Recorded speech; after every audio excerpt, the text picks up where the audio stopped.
I was in the United States Air Force from January 18th, 1964 until October 18th, 1968. I got out of the Air Force 4 months early to go back to school, basically. When I left, my rank was sergeant. I had a top secret crypto security clearance. I had worked with Tactical Air Command in Langley Air Force Base in Virginia, the 44th Reconnaissance Technical Group. The group was involved in photographic reconnaissance.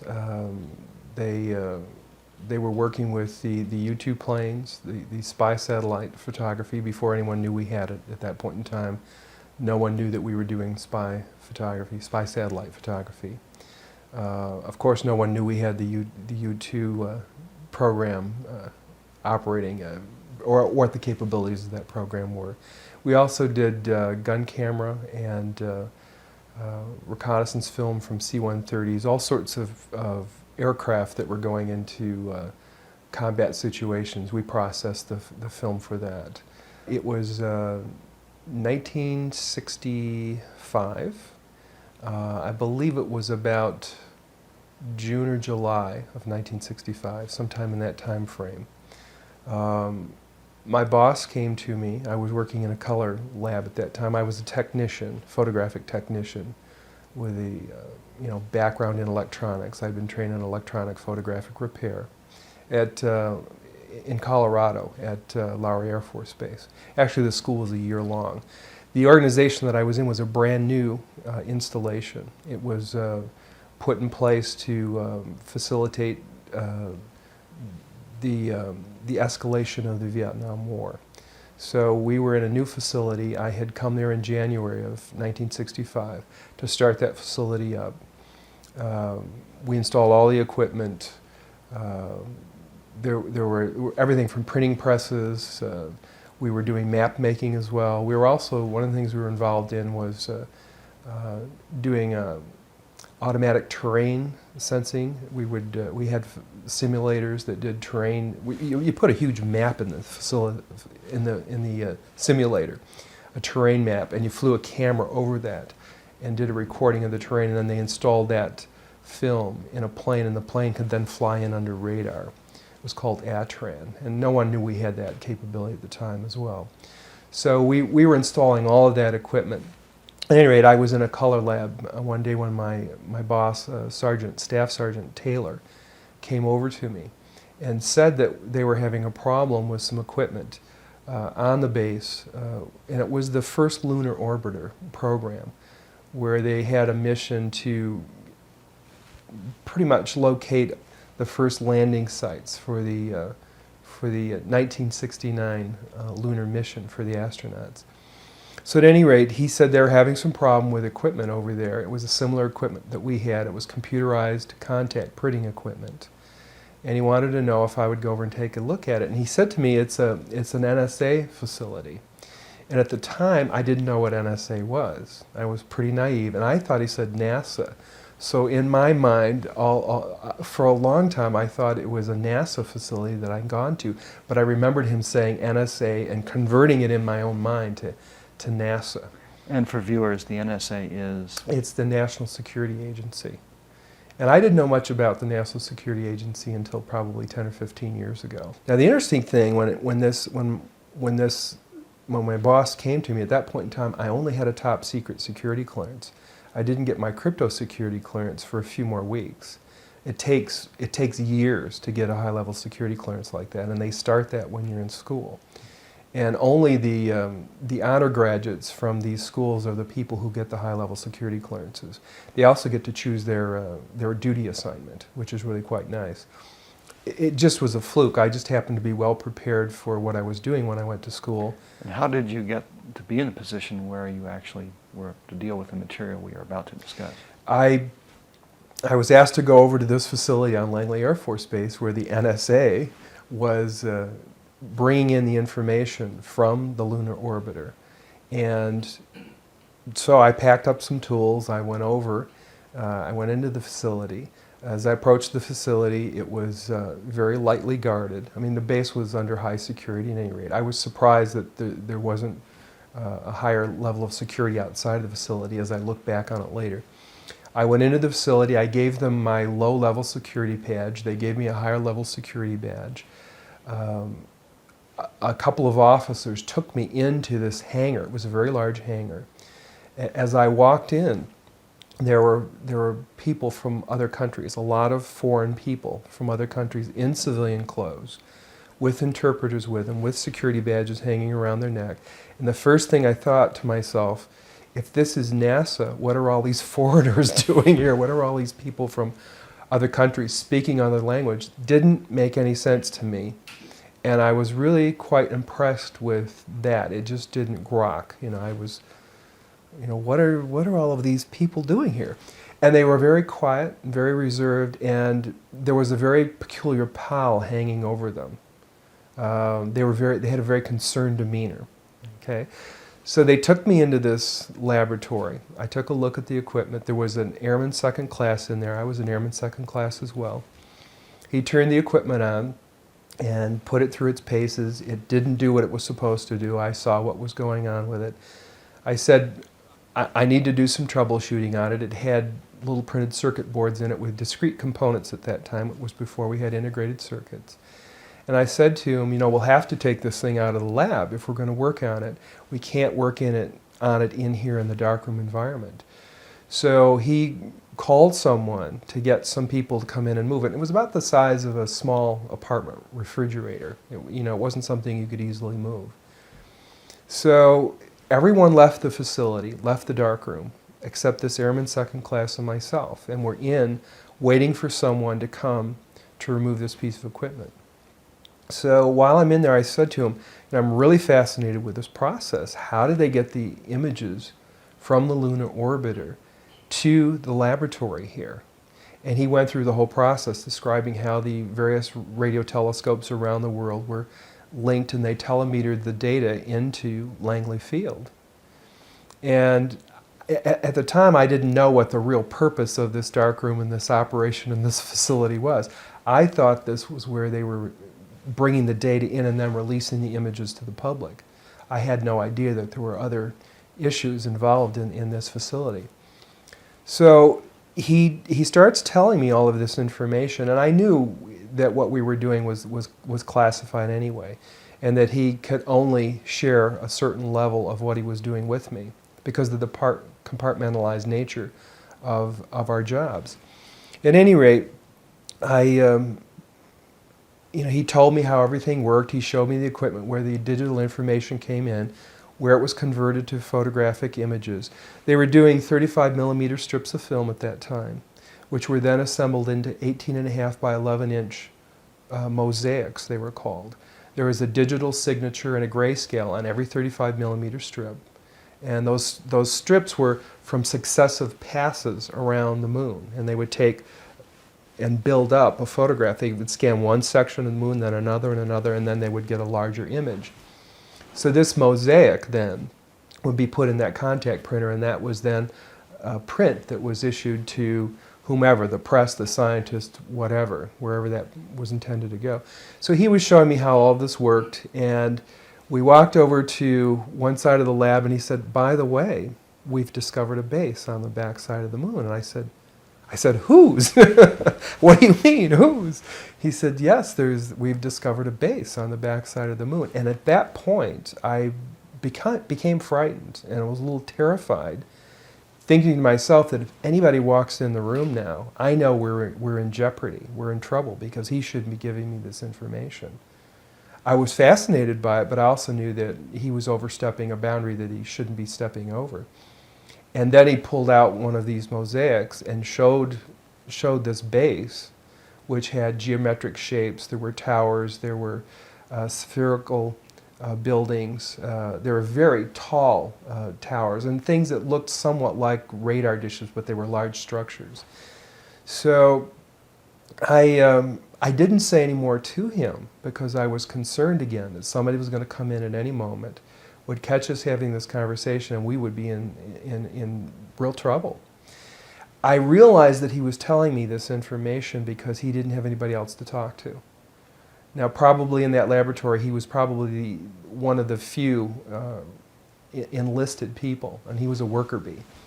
And he had a high-level security clearance, obviously, but he couldn't share that information with anybody else.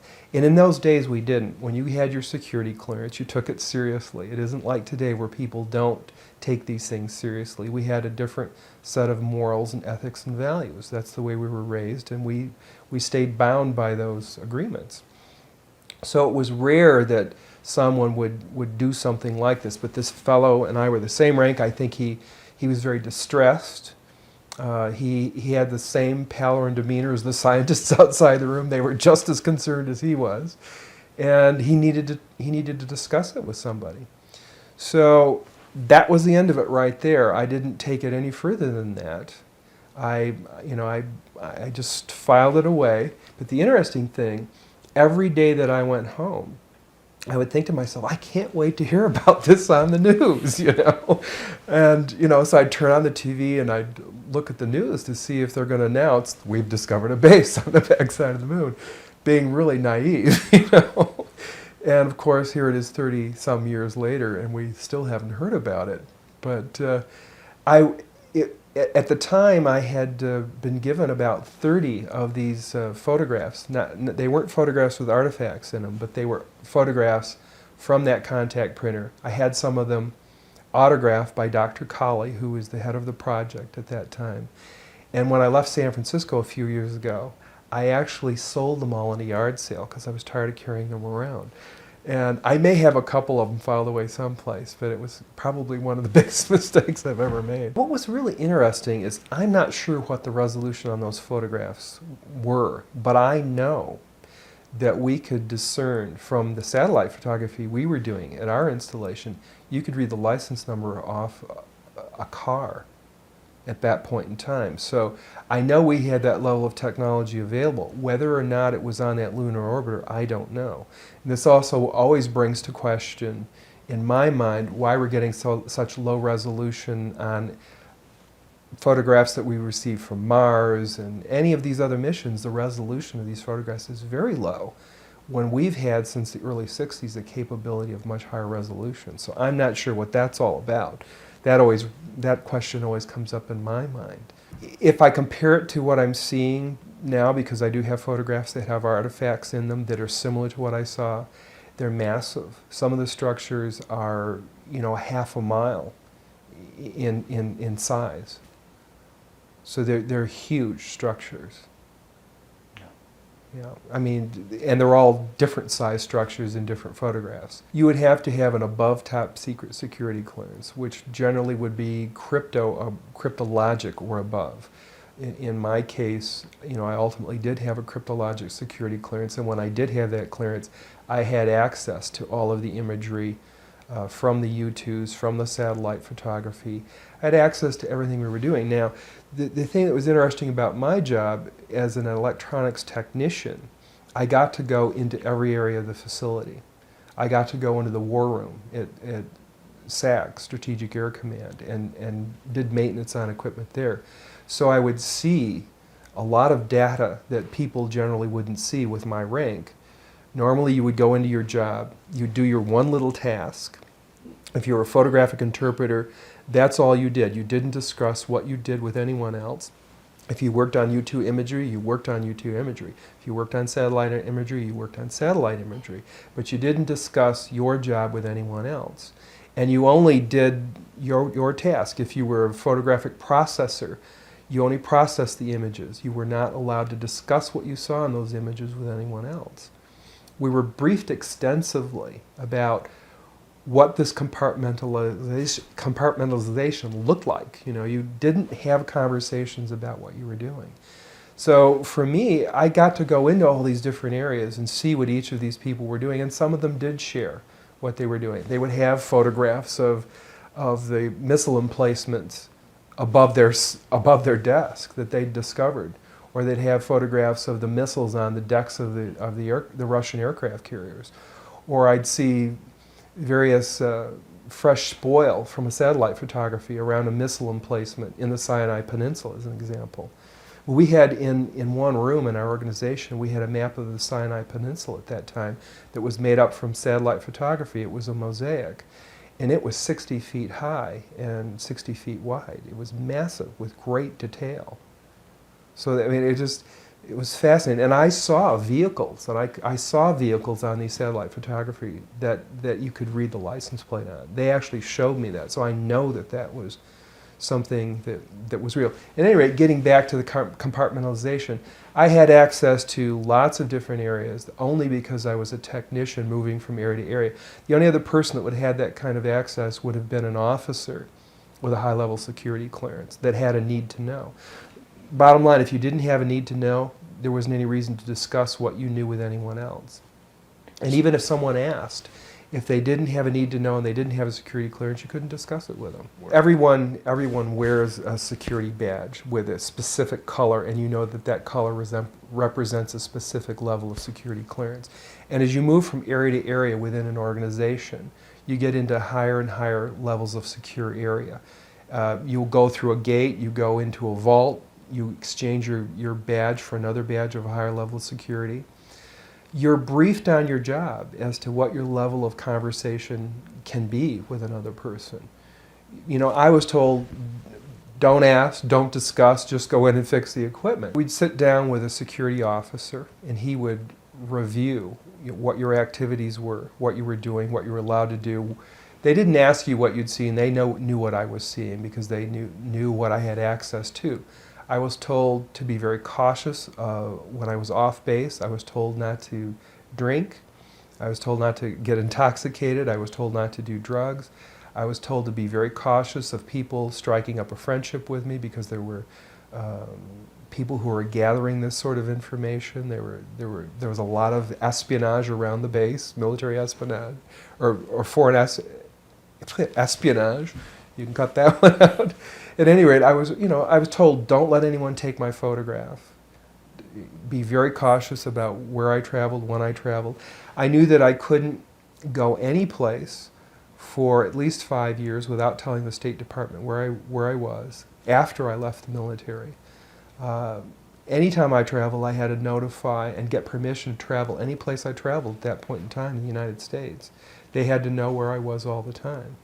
We were told that when we traveled over a foreign area, as an example, if we went to Vietnam, there was always someone there with us, with a gun, ready to annihilate us, basically, if we should fall into the hands of the enemy. They didn't want the enemy to get us. We would be killed instead. So we knew we were operating under these sort of conditions, that your life was in jeopardy all the time should you fall into the wrong hands. So we were aware of that. I was told when I left that I would be investigated on a regular basis to make sure that I wasn't involved in any peculiar activities that didn't suit the government's needs. My security clearance expired in, I believe it was either October or January of 1998. And it was about 1998 that I actually, after my security clearance expired, I discussed what I had seen with my sister because she was interested in the phenomena. I read Colonel Corso's book, The Day After Roswell. In the book he said a lot of fantastic things, and he also said near the end of the book that there was a base on the backside of the moon. And when he said that, I said, aha. So I began to believe that everything he was saying was true. And he was saying a lot of really profound things about the crash in Roswell and alien technology and whatever, and how it had been mainstreamed through the Office of Foreign Technology by himself. So I knew that he was probably telling the truth. It just said to me, this guy's telling the truth, because I've had this experience and I know it's real. Yeah, it was Edgar Mitchell. He said, come forward, and I said, okay, it's time to start stepping out with this information. Because I was a little irritated, that the government had been lying about all of this for years and covering it up. And I felt it was time to get beyond that. There's a lot more weight to this than I realized, a lot more cover-up than I realized. Yeah, a lot more deception than I realized was going on. Well, some of the shapes, as I said, some of the buildings were very tall thin structures. I don't know how tall they were, but they must be very tall. Did you see profile shots of them? I or saw angular shots with They shadows? were angular shots with shadows. There were spherical and domed buildings, that were very large. They must be, half a mile in scale, because they were, in relationship to the scale of the photograph, they stood out very clearly. They were large objects. It's interesting because I tried to relate them in my own mind to structures here on Earth, and they don't compare to anything that you see here in scale and structure. They're similar to a degree. I tried to relate them to metal structures, and I couldn't see a metal definition. They're more like a stone structure, but a fabricated stone. Some of the buildings seem to have very reflective surfaces on them. A couple of structures that I saw reminded me of cooling towers at power generating plants. They had that sort of a shape. Some of them were just very, very straight and tall with a flat top. Some of them were round. Some of them looked like a Quonset hut, with a domed kind of, like a greenhouse. And all of these buildings were clustered together centrally? The particular shot that I saw, there were several clustered together over a landscape, a fairly large landscape. Mm-hmm. There was one building that had a dish-like shape to it, but it was very large. It looked like a radar dish, but it was a building. It could have been a radar dish. There was another building near it with a truncated top, with an angular top that was truncated. I didn't want to look at it any longer than that because I felt that my life was in jeopardy. Do you understand what I'm saying? I would love to have looked at it longer. I would have loved to have had copies. I would love to have, said more about it or discussed it more, but I knew I couldn't. And I knew that young fellow who was sharing this was really, really overstepping his bounds at that point. I felt that he just needed somebody to talk to. He hadn't discussed it, couldn't discuss it, and he wasn't doing it for any ulterior motive other than the fact that I think he had the weight of this thing on him, and it was distressing to him.